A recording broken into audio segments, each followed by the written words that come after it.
আজকের আলোচনায় আমরা এমন একটা খবর নিয়ে কথা বলবো যা নিয়ে বেশ আলোড়ন হচ্ছে। ইলন মাস্ক প্রযুক্তি বিশ্বের খুব পরিচিত একজন মুখ। তিনি সম্প্রতি একটা অবিশ্বাস্য মাইলফলক ছুঁয়েছেন। তার মোট সম্পদের পরিমাণ নাকি $500 বিলিয়ন ছাড়িয়ে গেছে। ইতিহাসে এর আগে কোনো একজন ব্যক্তি এত টাকার মালিক হননি। ভাবা যায়? আমাদের এই গভীর আলোচনাটা এটা প্রথম আলো পত্রিকাতে ২ অক্টোবর ২০২৫-এ একটা প্রতিবেদন বেরিয়েছিল, সেটার উপর ভিত্তি করে। আমাদের উদ্দেশ্য হল একটু বোঝার চেষ্টা করা যে ঠিক কিভাবে ইলন মাস্ক এই জায়গায় পৌঁছালেন, কোন জিনিসগুলো এখানে মূল ভূমিকা রাখল। আর এই ঘটনাটা এটা কি শুধু মাস্কের একার অর্জন নাকি এর চেয়েও বড় কিছু? আসুন প্রতিবেদনটা কি বলছে সেটা একটু খতিয়ে দেখা যাক। তাহলে প্রথমেই মূল ঘটনাটা একটু মনে করিয়ে দিই। ফোর্বস ম্যাগাজিন কি বলছে? তাদের হিসাব অনুযায়ী অক্টোবর ১, ২০২৫ সেদিন এলন মাস্কের নেট সম্পদ অ্যাসেট থেকে লায়াবিলিটি বাদ দিয়ে যা থাকে সেটার পরিমাণ দাঁড়িয়েছিল $501.1 বিলিয়ন, প্রায় ৫০,০০০ কোটি ডলারের বেশি। এটা ইতিহাসে প্রথম। সংখ্যাটা আসলেই বিশাল। সংখ্যাটা তো বিশাল বটেই, কিন্তু এখানে সবচেয়ে অবাক করার মতো বিষয় হল এই সম্পদটা কত দ্রুত বাড়ল। প্রথম আলোর প্রতিবেদনটা বলছে মাস্ক কিন্তু এই $400 বিলিয়ন মাইলফলক পার করেছিলেন মাত্র গত বছর, ১২ ডিসেম্বর ২০২৪। ও তার মানে ১ বছরেরও কম সময়ে তার সম্পদে যোগ হয়েছে পুরো $100 বিলিয়ন। ১ বছরে $100 বিলিয়ন? হ্যাঁ, এই $100 বিলিয়ন বৃদ্ধি এটা কিন্তু অনেক দেশের বাৎসরিক জিডিপির চেয়েও বেশি। এটা আসলে চোখে আঙ্গুল দিয়ে দেখিয়ে দেয় যে আধুনিক এই টেকনোলজি অর্থনীতিতে সম্পদ কত দ্রুত আর কি পরিমাণে এক জায়গায় আসতে পারে। সত্যি, গতিটা অবিশ্বাস্য। আচ্ছা, এই যে রকেটের মতো সম্পদ বাড়ল, এর পেছনে মূল কারণটা কি? প্রতিবেদনে তো বলছে টেসলা, বৈদ্যুতিক গাড়ি বানায় যে কোম্পানি, হ্যাঁ টেসলা, সেটার শেয়ারের দাম হুহু করে বেড়ে যাওয়ায় নাকি প্রধান কারণ। এই বছর নাকি টেসলার শেয়ার এর মধ্যে 14% বেশি বেড়ে গেছে। একদম ঠিক। আর যেদিন মাস্কের সম্পদ $500 বিলিয়ন ছুঁল, সেদিনও টেসলার শেয়ারের দাম এক ধাক্কায় ৩.৩% বেড়ে গেছিল।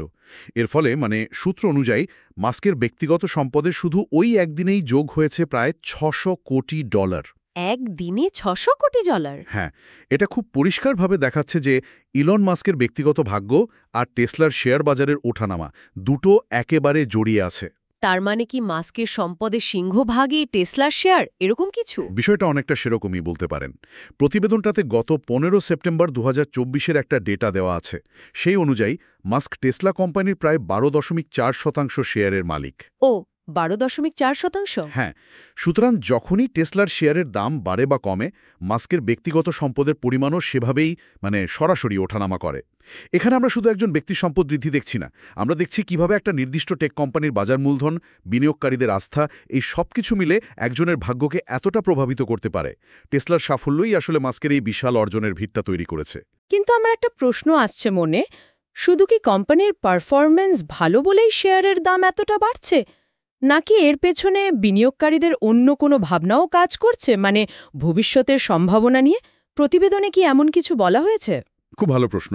প্রতিবেদনটা কিন্তু মূলত কোম্পানির পারফরম্যান্স আর মাস্কের ভূমিকার উপরই জোর দিয়েছে। তবে হ্যাঁ, এটা ঠিক যে প্রযুক্তি খাতের শেয়ারের দাম শুধু বর্তমান ফলাফল দিয়ে ঠিক হয় না।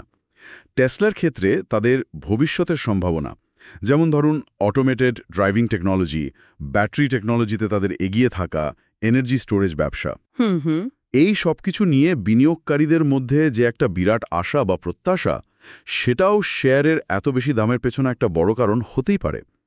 যদিও প্রতিবেদনটা এই দিকটায় খুব বিস্তারিতভাবে কিছু বলেনি, তবে মাস্কের নেতৃত্বের ওপর আস্থা সেটাও একটা ফ্যাক্টর। আচ্ছা, টেসলার ব্যাপারটা বুঝলাম, কিন্তু মাস্কের তো আরও উদ্যোগ আছে, যেমন ধরুন স্পেস এক্স রকেট কোম্পানি। হ্যাঁ, স্পেস এক্স তালিকা শক্তি এই সম্পদ বৃদ্ধির পেছনে। তবুও মাস্কের রকেট কোম্পানি স্পেস এক্স আর তার অন্যান্য যে প্রযুক্তি উদ্যোগগুলো আছে, সেগুলোর যে ক্রমবর্ধমান ভ্যালুয়েশন বা মূল্যায়ন, সেটাকেও তার সম্পদ বৃদ্ধিতে একটা সহযোগী কারণ হিসেবে উল্লেখ করা হয়েছে। তবে মূল ফোকাসটা টেসলার উপরে, সম্ভবত কারণ টেসলার শেয়ারের দামের বৃদ্ধিটাই গত কিছুদিনে সবচেয়ে বেশি চোখে পড়ার মতো ছিল আর কি। স্পেসএক্স যেহেতু প্রাইভেট কোম্পানি, তার ভ্যালুয়েশন তো আর রোজ রোজ এভাবে পাবলিকলি বদলায় না। বোঝা গেল। কিন্তু এই সাফল্যের পাশাপাশি এটাও তো ঠিক যে বছরটা মাস্কের জন্য বেশ একটু অন্যরকমও ছিল, তাই না? মানে বছরের শুরুতে তৎকালীন মার্কিন প্রেসিডেন্ট ডোনাল্ড ট্রাম্পের প্রশাসনে তার যোগ দেওয়া, হ্যাঁ, সেই ঘটনাটা। আবার অল্প সময়ের মধ্যে মতের মিল না হওয়ায় সেখান থেকে সরে আসা, এগুলো তো বেশ আলোচনার বিষয় ছিল। ঠিক। সেই সময়ে যে একটা অস্থিরতা, সেটা কি তার ব্যবসায় কোনো প্রভাব ফেলেনি? অবশ্যই ফেলেছিল। প্রতিবেদনটাতেও সেই সময়ের কথা উল্লেখ আছে। হোয়াইট হাউসের সঙ্গে সেই সংক্ষিপ্ত কিন্তু বেশ বিতর্কিত সম্পর্কটা মাস্কের উপর বেশ চাপ তৈরি করেছিল। আর ধারণা করা হয় তার মনোযোগও কিছুটা হলেও টেসলা থেকে সরে গিয়েছিল তখন। কিন্তু এখানে ইন্টারেস্টিং বিষয় হলো, সেই পর্বটা শেষ হওয়ার পর মাস্ক আবার পুরোপুরি টেসলার ব্যবসায় মনোনিবেশ করেন। আর এ ফিরে আসাটাই কি তাহলে পার্থক্য গড়ে দিল শেয়ারের দামে? প্রতিবেদন অনুযায়ী মনে হচ্ছে সেটাই। এতে টেসলার পরিচালনা বোর্ডের যিনি চেয়ারম্যান রবিন ডেনহম, তার গত মাসের একটা মন্তব্য কোট করা হয়েছে। কি বলেছেন তিনি? ডেনহম বলেছেন, মাস্ক এখন কোম্পানির সামনের সারিতে ও একেবারে কেন্দ্রে ফিরে এসেছেন, মানে যাকে বলে ফ্রন্ট অ্যান্ড সেন্টার। আচ্ছা, ফ্রন্ট অ্যান্ড সেন্টার। এই যে ব্যবসায় আবার পুরো ফোকাস দেওয়া বা এই পুনঃমনোনিবেশ, এটা বিনিয়োগকারীদের মধ্যে আবার নতুন করে আস্থা তৈরি করেছে। যখন এরকম একজন প্রভাবশালী সিইও তার মূল ব্যবসায় পুরো মনোযোগ দেন, তখন সেটা কোম্পানির ভবিষ্যৎ নিয়ে একটা পজিটিভ সিগন্যাল দেয়।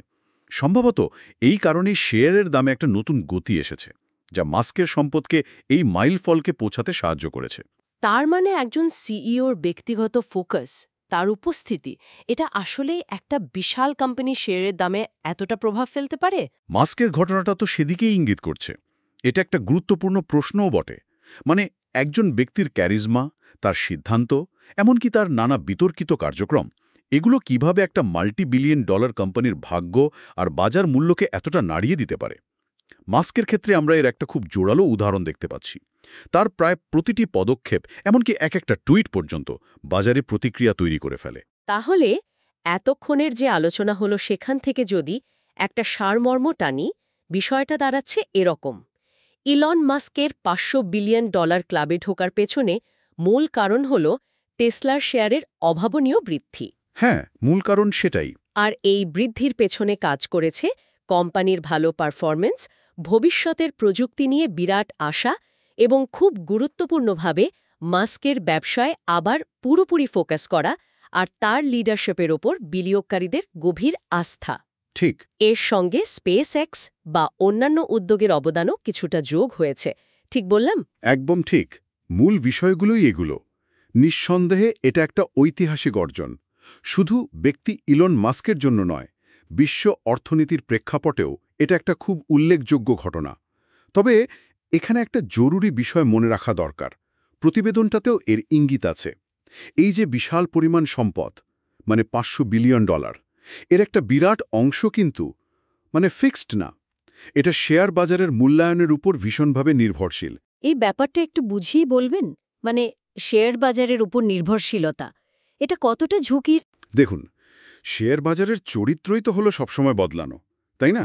আজকে যে কোম্পানির শেয়ারের দাম একেবারে তুঙ্গে, কাল হয়তো কোনো একটা খারাপ খবর এলো বা বাজারের সার্বিক অবস্থা খারাপ হলো। হ্যাঁ, হতেই পারে। তখন দাম পড়েও যেতে পারে। তাই এই $500 বিলিয়ন অনেকটাই কিন্তু বলতে গেলে কাগজি সম্পদ বা পেপার ওয়েলথ। ফোর্বসের যে বিলিয়নিয়ারদের র্যাঙ্কিং, সেটাও তো সবসময় বদলাতে থাকে। আজকের এই মাইলফলকটা হয়তো কালই একটা পুরনো খবর হয়ে যেতে পারে, যদি টেসলার শেয়ারের দামে বড় কোনো পতন ঘটে। ঠিক। তাই এই সম্পদের স্থায়িত্ব নিয়ে কিন্তু একটা প্রশ্ন থেকেই যায়। এর বাইরেও এই ঘটনাটা আরও কিছু গভীর প্রশ্ন সামনে নিয়ে আসে। যেমন, একজন ব্যক্তির হাতে এত বিপুল সম্পদ জমা হওয়াটা কি স্বাভাবিক? আচ্ছা। এটা কি অর্থনৈতিক বৈষম্যকে আরও বাড়িয়ে দিচ্ছে না? এই বিপুল সম্পদ কি সমাজে ক্ষমতার যে ভারসাম্য, সেটাকেও প্রভাবিত করছে? ভবিষ্যতের অর্থনীতিতে সম্পদের ধারণা বা মালিকানার কনসেপ্ট কি বদলে যাবে? এগুলো নিয়ে কিন্তু এখন বিশ্বজুড়েই নানা কথা হচ্ছে। এই অর্জন শুধু মাস্কের ব্যক্তিগত সাফল্যের গল্প নয়, এটা বর্তমান বিশ্ব অর্থনীতির যে কাঠামো, তার সম্ভাবনা এবং চ্যালেঞ্জগুলো, সেগুলোরও একটা প্রতিচ্ছবি। সত্যি, এগুলো ভাবনার বিষয়। আজ আমরা প্রথম আলোর প্রতিবেদনের সূত্র ধরে ইলন মাস্কের $500 বিলিয়ন সম্পদ অর্জনের পেছনের গল্পটা জানার চেষ্টা করলাম। আমরা দেখলাম টেসলার শেয়ারের কতটা ভূমিকা ছিল, মাস্কের ব্যক্তিগত ফোকাস কতটা গুরুত্বপূর্ণ ছিল, আর অন্যান্য উদ্যোগের প্রভাবই বাকি ছিল। আলোচনা শেষ করার আগে একটা শেষ বা চূড়ান্ত ভাবনার বিষয় যোগ করতে চাই। যখন কোনো ব্যক্তির সম্পদ এতটা নির্ভর করে শেয়ার বাজারের মতো একটা পরিবর্তনশীল আর প্রায়শই আবেগ দিয়ে চালিত একটা সিস্টেমের ওপর, তখন এই ধরনের মাইলফলক অর্জন আসলে কতটা অর্থবহ বা কতটা স্থায়ী? শেষে ক্ষমতার বন্টনের ক্ষেত্রেও কোনো বাস্তব আর দীর্ঘমেয়াদী পরিবর্তন আনছে? এই প্রশ্নগুলো ভবিষ্যতের জন্য তোলা রইল। এগুলো নিয়ে আমাদের আরও ভাবা দরকার।